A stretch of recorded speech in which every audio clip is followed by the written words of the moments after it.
Akan siapa umatku, siapa yang bukan. Umatku adalah mereka yang wajahnya, tangannya, kakinya bercahaya bekas wudhu. Tapi ketahuilah, ada sejumlah orang wajahnya bercahaya, tangannya bercahaya, kakinya bercahaya. Aku panggil mereka, tapi dihalau sama malaikat, tidak boleh mendekat. Aku panggil lagi, tapi dihalau sama malaikat. Akhirnya malaikat menjelaskan, ya Muhammad, mereka telah merubah ajaranmu setelah engkau wafat. Kata Nabi selanjutnya, menjauhlah, menjauhlah. Nabi nggak mau dekat dengan orang yang berani-beraninya merubah tata cara ajarannya. Dan ajarannya yang paling pokok apa? Tauhid. Setelah tauhid apa? Salat. Dan ingat, salat adalah amal yang paling pertama yang akan diperiksa oleh Allah Ta'ala bagi setiap hambanya.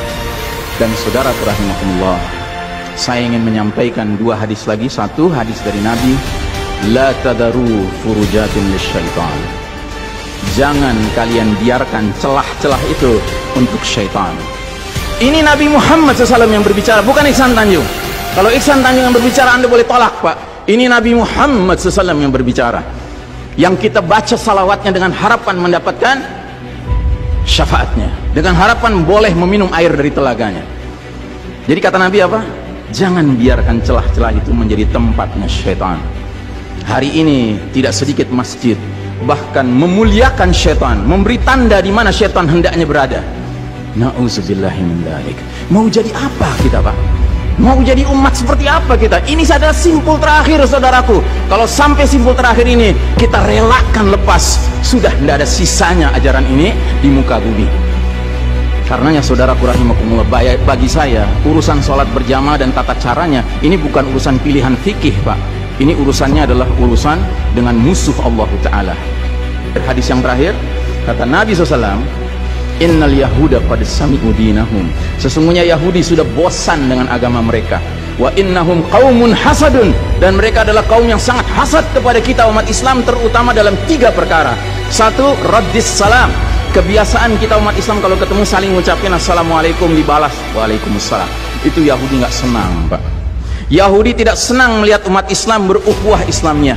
Yahudi nggak senang umat Islam kalau ketemu saling bersedekah dengan senyum. Makanya dibikin aturan begini, nggak kelihatan senyum kita.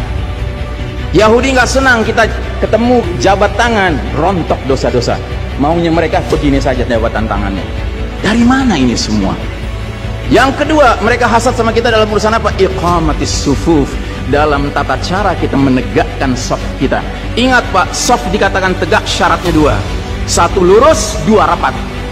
Bukan hanya lurus tapi renggang-renggang, atau rapat tapi meliuk-liuk. Tidak, harus dua-duanya lengkap.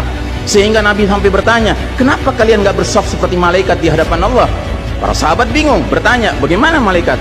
Kata Nabi, mereka mendahulukan saf awal dan mereka saling rapat satu sama lainnya.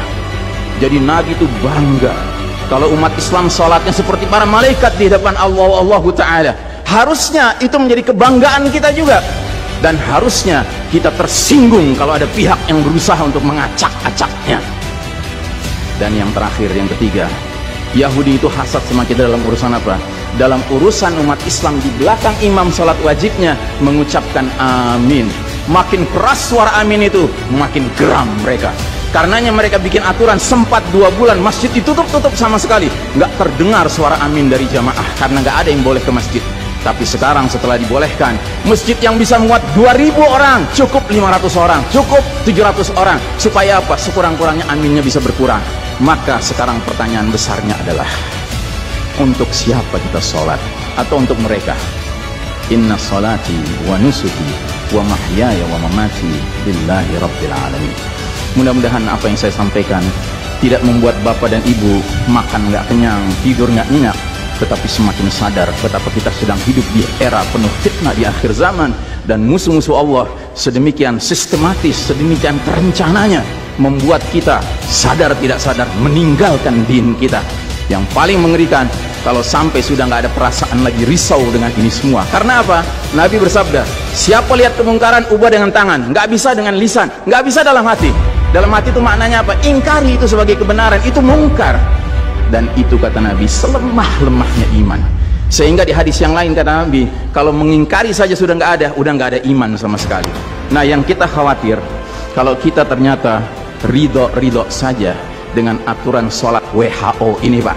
Padahal harusnya kita sholat dengan cara Nabi Muhammad SAW, bukan caranya Tedros atau Bill Gates.